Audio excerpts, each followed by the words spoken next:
Hello friends, welcome to my channel. ಇವತ್ತಿನ ವಿಡಿಯೋದಲ್ಲಿ ನಾನು ರಿಸೆಪ್ಷನ್ ಲುಕ್ನ ಹೇಗೆ ಕ್ರಿಯೇಟ್ ಮಾಡೋದು ಅನ್ನೋದ್ರ ಬಗ್ಗೆ ಈ ವಿಡಿಯೋದಲ್ಲಿ ಡೀಟೇಲ್ ಆಗಿ ಹೇಳಿದ್ದೀನಿ. ಅದಕ್ಕೂ ಮೊದಲು ಯಾರಾದರೂ ನಮ್ಮ ಚಾನಲ್ ಇದೇ ಫಸ್ಟ್ ವಿಸಿಟ್ ಮಾಡ್ತಿದ್ದಂದರೆ ನಮ್ಮ ಚಾನಲ್ ಸಬ್ಸ್ಕ್ರೈಬ್ ಮಾಡ್ಕೊಳ್ಳಿ. ನಮ್ಮ ಚಾನಲಲ್ಲಿ ಬ್ಯೂಟಿಷಿಯನ್ ಬಗ್ಗೆ ಮತ್ತು ಮೇಕಪ್ ಬಗ್ಗೆ ಕೆಲವೊಂದು ಡೀಟೇಲ್ಸ್ಗಳನ್ನ ಕೊಡ್ತಾ ಹೋಗ್ತೀನಿ. ಸೊ ಬನ್ನಿ ಇವಾಗ ವಿಡಿಯೋ ಸ್ಟಾರ್ಟ್ ಮಾಡೋಣ. ಫಸ್ಟಿಗೆ ನಾನು ಬಂದು ಕಾಂಟ್ಯಾಕ್ಟ್ ಲೆನ್ಸಿಂದ ಸ್ಟಾರ್ಟ್ ಮಾಡ್ತಿದ್ದೀನಿ. ಕಾಂಟ್ಯಾಕ್ಟ್ ಲೆನ್ಸ್ ಯಾವುದಪ್ಪ ಅಂತ ಹೇಳಿದ್ರೆ ಫ್ರೆಶ್ ಲುಕ್ ಅನ್ನೋ ಬ್ರ್ಯಾಂಡಿಂದ ನಾನು ಗ್ರೇ ಕಲರ್ ಕಾಂಟ್ಯಾಕ್ಟ್ ಲೆನ್ಸ್ನ ತೊಗೊಂಡಿದ್ದೀನಿ. ಲೆನ್ಸ್ ಹಾಕೋ ಉದ್ದೇಶ ಏನಿದೆ ಅಂದರೆ ಕಣ್ಣು ತುಂಬ ಚಿಕ್ಕದಿರುತ್ತಲ್ವ, ಅಂತಂದರೆ ಸ್ವಲ್ಪ ನೀಟಾಗಿ ಚೆನ್ನಾಗಿ ಕಾಣುತ್ತೆ, ಒಂದೊಂದು ಒಳ್ಳೆ ಲುಕ್ ಬರುತ್ತೆ ಮೇಕಪ್ಗೆ ಅನ್ನೋದಕ್ಕೋಸ್ಕರ ನಾವು ಕಾಂಟ್ಯಾಕ್ಟ್ ಲೆನ್ಸ್ನ ಯೂಸ್ ಮಾಡಬೇಕು. ಮೊದಲಿಗೆ ನೀವು ಕಾಂಟ್ಯಾಕ್ಟ್ ಲೆನ್ಸ್ ಯೂಸ್ ಮಾಡೋಕ್ಕೆ ಮುಂಚೆ ನಿಮ್ಮ ಕೈನ ನೀಟಾಗಿ ಸೋಪ್ ಹಾಕಿ ನೀಟಾಗಿ ತೊಳ್ಕೊಂಡಿರಬೇಕು. ನಾನಿಲ್ಲಿ ಹೇಗೆ ತೋರಿಸ್ತೀನಲ್ಲ ಪ್ರೋಸೆಸ್ ಆ ಥರನೇ ಮಾಡಿ. ಅವ್ರಿಗೆ ಮೂಮೆಂಟ್ಸ್ ಎಲ್ಲ ನೀವು ಹೇಳ್ತಿರ್ಬೇಕು, ಯಾವ ಕಡೆ ನೀವು ಹಾಕೋ ಜಾಗದಲ್ಲೆಲ್ಲ ಅವರು ನೋಡಬಾರ್ದು. ನಾನಿಲ್ಲಿ ಡೀಟೇಲಾಗಿ ತೋರಿಸಿದ್ದೀನಿ ಯಾವ ಥರ ಹಾಕೋದು ಹೇಳಿ. ಅದೇ ಥರನೇ ಪ್ರೋಸೆಸ್ ನೀವು ಮಾಡಬೇಕಾಗತ್ತೆ. ಈ ಕಡೆ ಹಾಕಿ ಅವ್ರಿಗೆ ಹ್ಯಾಂಡ್ಸ್ ಮೂಮೆಂಟ್ಸಲ್ಲೆಲ್ಲ ತೋರಿಸಿ ಮಾಡಬೇಕಾಗತ್ತೆ. ಆಬ್ವಿಯಸ್ಲಿ ಕಣ್ಣಲ್ಲಿ ನೀರು ಬಂದೇ ಬರುತ್ತೆ. ಕಣ್ಣಲ್ಲಿ ನೀರು ಬರ್ತಿದೆಯಲ್ಲ ಅಂಥೇಳಿ ಗಾಬರಿ ಆಗೋದೆಲ್ಲ ಬೇಡ, ಕಂಪಲ್ಸರಿ ನೀರು ಬಂದೇ ಬರುತ್ತೆ ಹಾಕಿದ ತಕ್ಷಣ.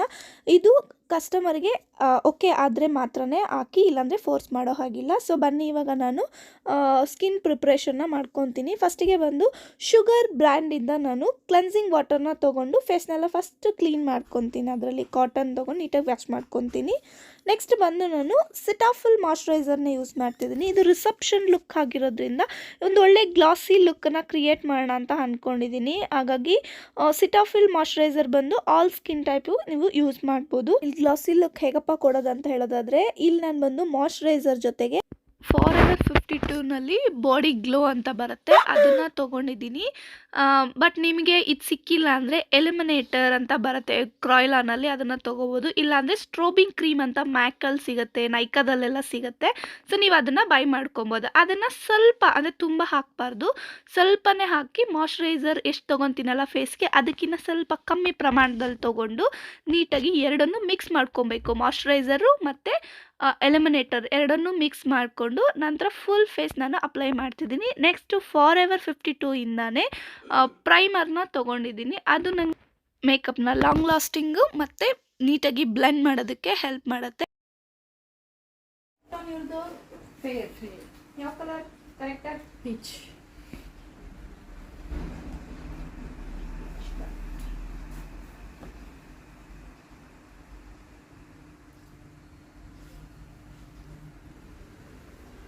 ರಿಸೆಪ್ಷನ್ ಲುಕ್ ಎಲ್ಲೆಲ್ಲಿದೆ ಪ್ರಾಬ್ಲಮ್? ಆಮೇಲೆ ಇಲ್ಲಿ ಲಿಪ್ಸ್ ಹತ್ರ ಕೆಳಗಡೆ, ಲಿಪ್ಸ್ ಕೆಳಗಡೆ.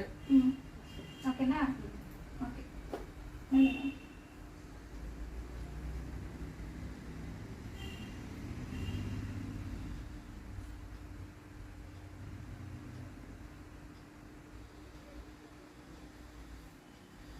ಮೇಕಪ್ ಬ್ಲೆಂಡರ್ ಹಾಕಿದ ಇಲ್ಲ.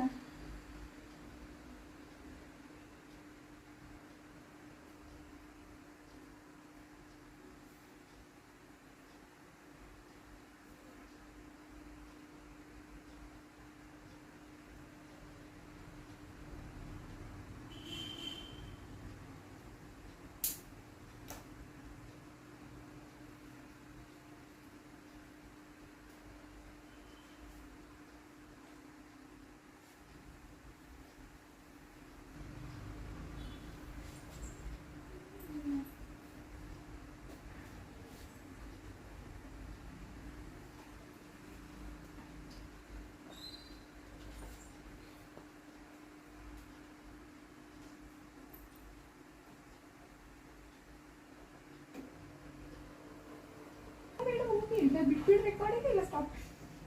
D59 ಜಾಸ್ತಿ ತಗೊಂತೀನಿ. ಯಾಕೆ ಅಂದರೆ HD ಮೇಕಪ್ ಅಲ್ಲಿ ಕನ್ಸಿಲರ್ ಏನು ಬೇಡವಾ? ಇದು ಕನ್ಸಿಲರ್ ಈಗ ಮಾಡ್ತಿರೋದು ನಾನು. ಕನ್ಸಿಲರೇ 3D ಎಫೆಕ್ಟ್, ಸಾರಿ ಏನು ರಿಸೆಪ್ಷನ್ ಲುಕ್ ಅಲ್ವಾ, HD ಮೇಕಪ್ ಮಾಡ್ತಾ ಇರೋದಲ್ವಾ, ಹಂಗಾಗಿ ಇದನ್ನು ಕಸ್ಟಮರು ಫೇರ್ ಇದ್ದಾರೆ. ಕನ್ಸಿಲರು ಫೇರ್ ಮಾಡಿ, ಫೌಂಡೇಶನ್ ಫೇರ್ ಮಾಡಿದ್ರೆ ಏನಾಗುತ್ತೆ? ಓವರ್ ಫೇರ್ ಆಗಲ್ಲ, ಬ್ಲ್ಯಾಕ್ ಆಗುತ್ತೆ. ಲಾಸ್ಟಿಗೆ ಸ್ವಲ್ಪ ತಾದ್ಮೇಲೆ ಬೂದಿ ತರ ಕಾಣ್ತಿರುತ್ತೆ. ಇವಾಗ ಮೇಕಪ್ ಮಾಡಿದಾಗ ಇನ್ನು ಸ್ವಲ್ಪ ತಾದ್ಮೇಲೆ ಫುಲ್ ಬ್ಲ್ಯಾಕ್ ಆಗುತ್ತೆ, ಅಲ್ಲೆಲ್ಲ ಡಾರ್ಕ್ ಆಗ್ಬಿಡುತ್ತೆ. ಯಾಕೆ ಕಸ್ಟಮರ್ ಫೇರ್, ನೀವು ಮಾಡೋ ಕನ್ಸಿಲರ್ ಫೇರ್, ಹಾಕೋ ಫೌಂಡೇಶನ್ ಫೇರ್, ಹೈಲೈಟ್ ಕೂಡ ಫೇರ್ ಆಯ್ತಾ. ಹಂಗಾಗಿ ಕರೆಕ್ಟಾಗಿ ಯಾವಾಗಲೂ ಇದು ಕನ್ಸಿಲರ್ನ ಯಾವಾಗಲೂ ಕರೆಕ್ಟಾಗಿ ಚೂಸ್ ಮಾಡಬೇಕು. ಮೊದಲು ಎಕ್ಸಾಕ್ಟ್ ಸ್ಕಿನ್ ಟೋನೇ ಮಾಡಿ, ಇಲ್ಲಾಂದ್ರೆ ಅವ್ರಿಗಿಂತ ಒಂದು ಶೇಡ್ ಕಮ್ಮಿನೇ ಮಾಡಿ ನಡೆಯುತ್ತೆ. ಫೇರ್ ಇರೋರ್ಗೆ ಮಾತ್ರ, ಫೇರ್ ಇರೋರಿಗೆ ಮಾತ್ರ. ನಾರ್ಮಲ್ ಕಲರ್, ನಮ್ಮ ಕಲರ್, ಮೀಡಿಯಂ ಕಲರ್ ಇರೋದ್ರೆ ಎಕ್ಸಾಕ್ಟ್ ಸ್ಕಿನ್ ಟೋನ್ ಹಾಕಿ. D59 ಜಾಸ್ತಿ ತಗೊಂಡಿದ್ದೀನಿ, D64 ಸ್ವಲ್ಪ ತಗೊಂಡಿದ್ದೀನಿ ಕ್ರೈಲಾನ್ನಿಂದ. ಇಷ್ಟೇ ಸಾಕಾಗತ್ತೆ, ಸ್ವಲ್ಪ ಹಾಕಿದ್ರೇ ಸಾಕಾಗತ್ತೆ.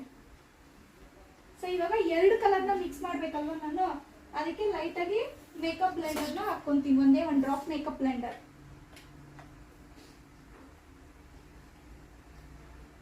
ಒಂದೇ ಡ್ರಾಪ್, ಜಾಸ್ತಿ ಎಲ್ಲ ಯೂಸ್ ಮಾಡಬಾರ್ದು ಮೇಕಪ್ ಬ್ಲೆಂಡರ್.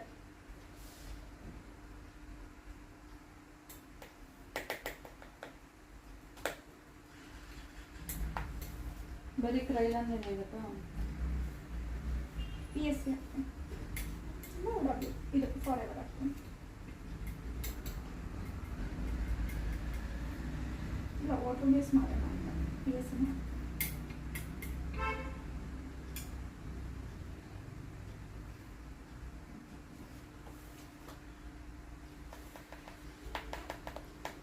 ಇದು ನೋಡಿ ಬಂತು. ಈ ಕಲರ್ ಫೇರ್ ಇಲ್ಲ, ಡಾರ್ಕ್ ಇಲ್ಲ ಇವಾಗ ಆಯ್ತಾ. ಮಿಕ್ಸ್ ಅಂಡ್ ಮ್ಯಾಚ್ ಮಾಡಿದ್ದೀನಿ. ಇವಾಗ ಮಿಕ್ಸ್ ಅಂಡ್ ಮ್ಯಾಚ್ ಗೊತ್ತಾಯ್ತಾ ಹೆಂಗ್ ಮಾಡ್ಕೊಳ್ಳೋದು ಇವಾಗ?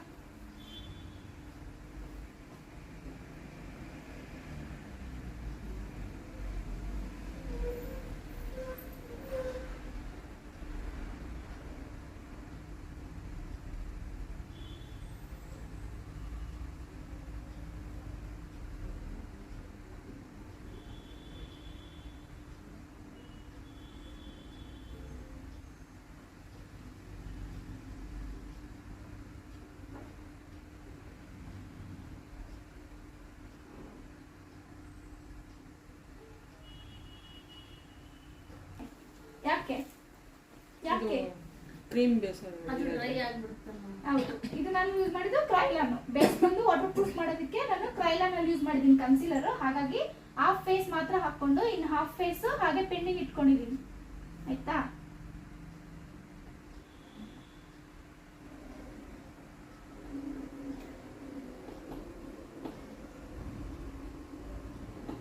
HD ಮಾಡೋದ್ರಿಂದ ಬೇಸೆ ಬಂದು ಲೈಟ್ ಆಗಿ ಕೊಡ್ಬೇಕು, ತಿಕ್ಕಾಗಿ ಕೊಡಬಾರ್ದು. ಯಾಕಂದ್ರೆ ಇದ್ರ ಮೇಲೆ ಇನ್ನ 2 ಲೇಯರ್ ಬರುತ್ತೆ.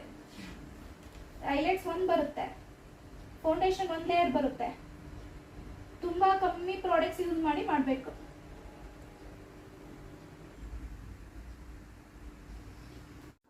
ನೆಕ್ಸ್ಟ್ ಇಲ್ಲಿ ನಾನು ಫೌಂಡೇಶನ್ ಆಗಿ PSC ಬ್ರ್ಯಾಂಡಲ್ಲಿ ಬಂದು ತೊಗೊಂಡಿದ್ದೀನಿ. ಇವರ ಸ್ಕಿನ್ ಟೋನ್ಗಿನ್ನ ಒಂದು ಶೇಡ್ ಫೇರ್ ಆಗೇ ತೊಗೊಂಡಿದ್ದೀನಿ. ಯಾಕೆಂದರೆ ರಿಸೆಪ್ಷನ್ ಲುಕ್ ಆಗೋದ್ರಿಂದ ತುಂಬ ಲಾಂಗ್ ಟೈಮ್ ಇರುತ್ತಲ್ಲ. ಈಗ ಮೇಕಪ್ ಮಾಡಿದ ತಕ್ಷಣವೇ ಅದೇ ಕಲರ್ ಇರೋದಿಲ್ಲ. ಆ್ಯಕ್ಚುಲಿ ಸೆಟ್ಲ್ ಆಗೋಕ್ಕೆ ಸ್ವಲ್ಪ ಹೊತ್ತು ಟೈಮ್ ಹಿಡಿಯುತ್ತೆ. ಅದು ಸೆಟ್ಲ್ ಆಗೋಷ್ಟರಲ್ಲಿ ಆಲ್ಮೋಸ್ಟ್ ಅವ್ರ ಸ್ಕಿನ್ನಿಗೆ ಅದು ಬಂದುಬಿಡುತ್ತೆ. ಹಾಗಾಗಿ ಫಸ್ಟಿಗೆ ನಾನು ಆ ಫೇಸ್ನ ನಾನು ಆಲ್ರೆಡಿ ಹೇಳಿದಾಗೆ ಆ ಫೇಸ್ಗೆ ಅಪ್ಲೈ ಮಾಡಿಕೊಂಡು ನೀಟಾಗಿ ಬ್ಲೆಂಡ್ ಮಾಡ್ಕೊತಿದ್ದೀನಿ. ಆನಂತರ ನಾನು ಇನ್ನು ಆ ಫೇಸಿಗೆ ಫೌಂಡೇಶನ್ನ ಹಾಕಿ ನೀಟಾಗಿ ಬ್ಲೆಂಡ್ ಮಾಡ್ಕೊತೀನಿ. ನೀವು ಬ್ಲೆಂಡ್ ಮಾಡಬೇಕಿದ್ದಾಗ ಮತ್ತು ಕಿವಿನೂ ಕೂಡ ಸೇರಿಸಿ ಮಾಡಬೇಕಾಗತ್ತೆ. ಕಿವಿ ಮತ್ತು ನೆಕ್ಕು ಕೂಡ ನೀಟಾಗಿ ಕವರ್ ಮಾಡಬೇಕಾಗತ್ತೆ. ಆದಮೇಲೆ ಫೇಸ್ ಬೇರೆ ನೆಕ್ ಬೇರೆ ಆ ಥರ ಕಾಣೋಕ್ಕಾಗತ್ತೆ. ಹಾಗಾಗಿ ಕಿವಿ ಮತ್ತು ನೆಕ್ಕನ್ನು ಸೇಮ್ ಫೌಂಡೇಶನ್ ನೀವು ಫೇಸಿಗೆ ಏರ್ದು ಹಾಕಿದ್ದೀರಲ್ವ ಅದೇ ಫೌಂಡೇಶನ್ನೇ ಹಾಕಬೇಕಾಗತ್ತೆ. ಇನ್ ಕೇಸ್ ನಿಮ್ಮ ನೆಕ್ ಹತ್ರ ಸ್ವಲ್ಪ ಡಾರ್ಕ್ ಲೈನ್ ಆ ಥರ ಏನಾದ್ರು ಇತ್ತು ಅಂತ ಹೇಳಿದ್ರೆ ಫಸ್ಟ್ ಅದನ್ನು ಕರೆಕ್ಟರ್ ಮಾಡಿ ನಂತರ ಕನ್ಸೀಲ್ ಮಾಡಿ ನಂತರ ಫೌಂಡೇಶನ್ನ ಮಾಡಬೇಕಾಗತ್ತೆ. ನೀವು ಏಕ್ದಮ್ಮು ಮಾಡಿದ್ರೆ ಫೇಸು ಮತ್ತು ನೆಕ್ಕು ಒಂದೇ ಥರ ಇರಬೇಕು. ಕೆಲವ್ರಿಗೆ ನೆಕ್ಕು ಪ್ರಾಬ್ಲಮ್ ಇರುತ್ತಲ್ವ, ಅಂಥವ್ರಿಗೆ ಈ ಥರ ಪ್ರಾಸೆಸ್ನ ಫಾಲೋ ಮಾಡಿ. ಇವರಿಗೆ ಆಲ್ಮೋಸ್ಟು ಸೇಮ್ ಇತ್ತು, ಫೇಸು ಮತ್ತು ನೆಕ್ಕು ಏನು ಡಿಫ್ರೆನ್ಸ್ ಇರಲಿಲ್ಲ. ಹಾಗಾಗಿ ಸೇಮ್ ಫೌಂಡೇಶನ್ ನಾನು ಅಗೇನ್ ಮಾಡ್ಕೊತೀನಿ. ಅವ್ರಿಗೆ ಕರೆಕ್ಟರ್ ಮಾಡೋ ನೆಸೆಸಿಟಿನಿಲ್ಲ, ಕನ್ಸೀಲ್ ಮಾಡೋ ನೆಸೆಸಿಟಿನಿಲ್ಲ, ಡೈರೆಕ್ಟಾಗಿ ಹಾಕ್ತೆ. ಇವಾಗ ನೆಕ್ಸ್ಟ್ ನಾನು ಬ್ರಷಲ್ಲಿ ನೀಟಾಗಿ ಬ್ಲೆಂಡ್ ಮಾಡ್ಕೊಂಡಿದ್ದೀನಿ.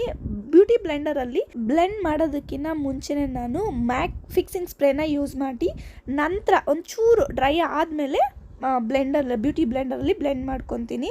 ಸೊ ಇವಾಗ ಫೌಂಡೇಶನ್ ಎಲ್ಲ ಆಯಿತು. ಇವಾಗ ನಾನು ಹೈಲೈಟ್ಸ್ ಪಾರ್ಟ್ಸ್ ಅಂದರೆ ಫೇಸಲ್ಲಿ ಫ್ಯೂಚರ್ಸ್ನ ಕ್ರಿಯೇಟ್ ಮಾಡ್ತಿದ್ದೀನಿ. ಹಾಗಾಗಿ ಅದೇ PSC ಬ್ರ್ಯಾಂಡಲ್ಲೇ PSCಯಿಂದನೇ ಶೇಡ್ನ ತೊಗೊಂಡು ಕನ್ಸೀಲರ್ ಮಾಡಿಕೊಂಡು ನೀಟಾಗಿ ಅಗೇನ್ ಅದನ್ನು ನೀಟಾಗಿ ಬ್ಲೆಂಡ್ ಮಾಡ್ಕೊತೀನಿ. ಅದು ಫೇರ್ ಇರೋದ್ರಿಂದ ಎಲ್ಲಿ ಹಾಕಿರ್ತೀವಲ್ಲ ಆ ಜಾಗದಲ್ಲೇ ಮಾತ್ರ ನೀಟಾಗಿ ಕಾಣೋಕ್ಕೆ ಶುರುವಾಗುತ್ತೆ. ಹಾಗಾಗಿ ನೀಟಾಗಿ ಬ್ಲೆಂಡ್ ಮಾಡ್ಕೊಬೇಕು.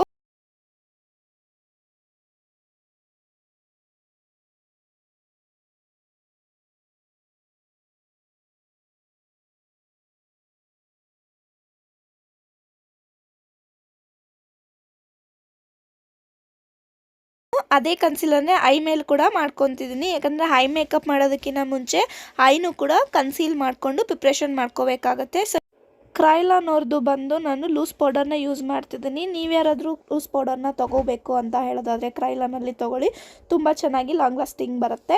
ಆಮೇಲೆ ಇದ್ರ ನಂಬರ್ ಬಂದು P4 ಮತ್ತು P5 ಎರಡು ನಂಬರ್ನು ನೀವು ತೆಗೆದಿಟ್ಕೊಳ್ಬೋದು ಯೂಸ್ ಮಾಡೋಕ್ಕೆ. ಸೊ ಈಗ ನಾನು ಕನ್ಸೀಲ್ ಮಾಡಿದ್ನಲ್ವ ಆ ಜಾಗಕ್ಕೆಲ್ಲ ಹಾಕ್ತೀನಿ. ಯಾಕಂದರೆ ನಾನು ಇದು ಮೇಕಪ್ನ ಲಾಕ್ ಮಾಡ್ಕೊತಿದ್ದೀನಿ.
ನೀವು ಯಾವಾಗಲೇ ಹೈ ಮೇಕಪ್ನ ಮಾಡೋದಿದ್ರೂ ಡೈರೆಕ್ಟಾಗಿ ಒಂದು ಕಲರ್ನೇ ಹಾಕಕ್ಕೆ ಹೋಗಬೇಡಿ.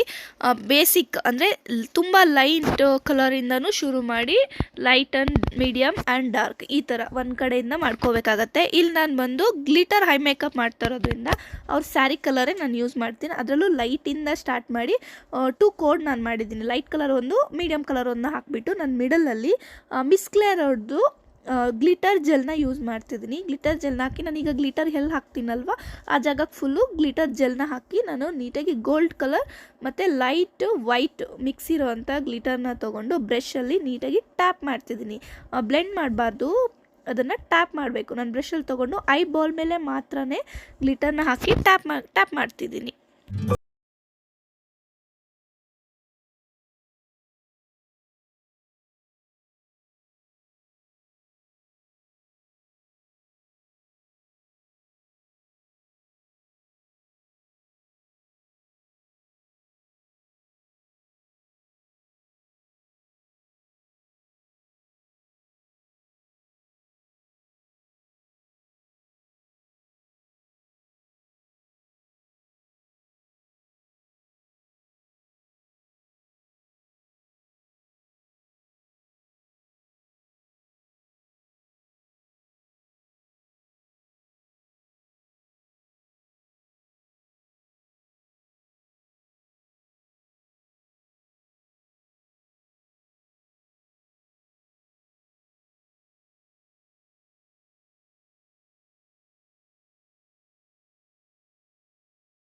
ಹಾಕಿದ್ರನ್ನ ಲೂಸ್ ಪೌಡರು ಅದನ್ನೆಲ್ಲ ಇವಾಗ ನೀಟಾಗಿ ಡಸ್ಟ್ ಮಾಡಿಕೊಂಡು ಮತ್ತೆ ಮೌತ್ ಪಾರ್ಟ್ ಹತ್ರ ಅಗೇನ್ ಕ್ರೀಸ್ ಲೈನ್ ಸ್ಟಾರ್ಟ್ ಆಗುತ್ತೆ ಅಂತ ಅಗೇನ್ ನಾನು ಮತ್ತೆ ಲೂಸ್ ಪೌಡರ್ನ ಬ್ಲೆಂಡ್ ಮಾಡಿ ಅಗೇನ್ ಆ ಜಾಗದಲ್ಲಿ ಲೂಸ್ ಪೌಡರ್ನ ಹಾಕಿದ್ದೀನಿ.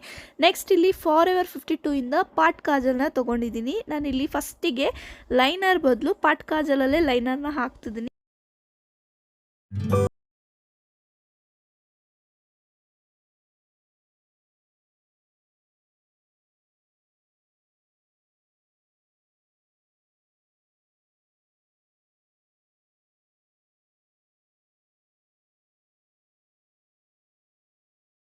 ಸೊ ನೆಕ್ಸ್ಟ್ ಇವಾಗ ನಾನು ಕಾಂಟೋರ್ ಮತ್ತು ಬ್ಲಷ್ನ ಮಾಡೋದಕ್ಕೆ ಒಂದು ಶುಗರ್ ಪ್ಯಾಲೆಟಿಂದ 3-in-1 ಪ್ಯಾಲೆಟ್ನ ತೊಗೊಂಡು ನಾನು ಕಾಂಟೋರ್ನ ಮಾಡ್ಕೊತಿದ್ದೀನಿ. ಟಾಪ್ ಆಫ್ ದಿ ಇಯರಿಂದನೇ ಮಾಡಬೇಕಾಗತ್ತೆ ಕಾಂಟೋರ್ನ. ಸೊ ನೀವಿಲ್ಲಿ ನೋಡ್ಬೋದು ನಾನಿಲ್ಲಿ ಕ್ರೀಮ್ ಕಾಂಟೋರ್ ಯೂಸ್ ಮಾಡ್ತಿಲ್ಲ, ಪೌಡರ್ ಕಾಂಟೋರ್ ಯೂಸ್ ಮಾಡ್ತಿದ್ದೀನಿ. ಸೊ ನೆಕ್ಸ್ಟ್ ಬಂದು ನೋಸ್ ಕಾಂಟೋರ್ ಕೂಡ ಮಾಡ್ತಿದ್ದೀನಿ. ನೋಸಲ್ಲಿ ಒಂದು ಒಳ್ಳೆ ಶೇಪ್ನ ಕೊಡೋದಕ್ಕೋಸ್ಕರ ನಾನು ನೋಸ್ ಕಾಂಟೋರ್ನ ಮಾಡಿ ನೀಟಾಗಿ ಅದನ್ನು ಬ್ಲೆಂಡ್ ಮಾಡ್ಕೊಳ್ಬೇಕು. ಸೊ ನೆಕ್ಸ್ಟೇ ಬಂದು ನಾನಿಲ್ಲಿ ಅದನ್ನು ನೀಟಾಗಿ ಬ್ಲೆಂಡ್ ಮಾಡ್ಕೊತಿದ್ದೀನಿ. ನೆಕ್ಸ್ಟು ಬ್ಲಷ್ ಬಂದು ನಾನು ಇದೇ ಬ್ರ್ಯಾಂಡಲ್ಲೇ ಸಿಗುತ್ತೆ ನಿಮಗೆ, ಶುಗರಲ್ಲೇ 3-in-1 ಅಂತ ಹೇಳಿದ್ನಲ್ಲ. ಬ್ಲಷ್ ಕೂಡ ಇದು ಬಂದು ತುಂಬ ಲೈಟ್ ಕಲರಾಗಿ ಯೂಸ್ ಮಾಡಬೇಕಾಗತ್ತೆ. ಹಾಗಾಗಿ ನಾನು ತುಂಬ ಲೈಟ್ ಬ್ಲಷ್ನ ನಾನಿಲ್ಲಿ ಯೂಸ್ ಮಾಡ್ತಿದ್ದೀನಿ.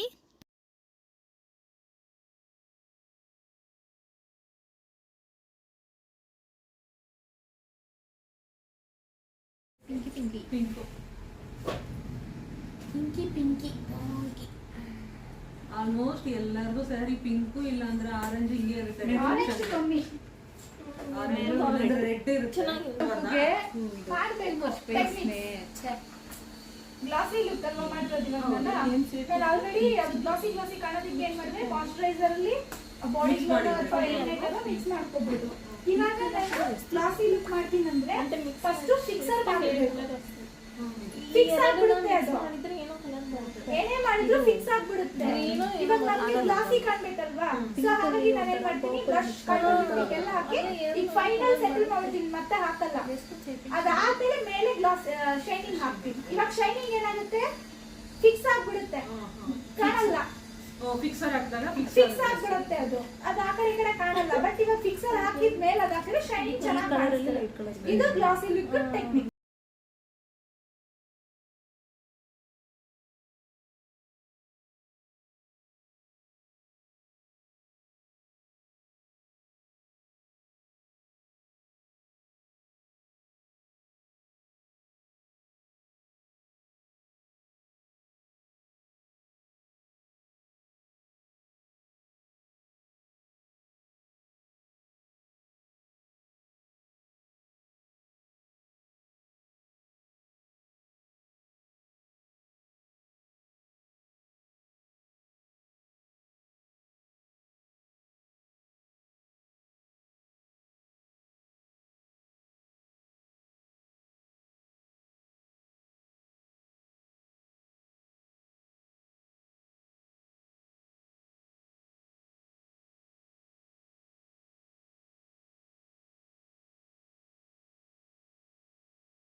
ಆದರೆ ಲೈಕ್ ಮಾಡಿ, ಕಮೆಂಟ್ ಮಾಡಿ, ಶೇರ್ ಮಾಡೋದನ್ನ ಮರಿಬೇಡಿ. ಸೊ ಮತ್ತೊಂದು ವಿಡಿಯೋದಲ್ಲಿ ಸಿಗ್ತೀನಿ ಫ್ರೆಂಡ್ಸ್. ಅಲ್ಲಿವರೆಗೂ ಎಲ್ಲರಿಗೂ ಟಾಟಾ, ಬಾಯ್ ಬಾಯ್.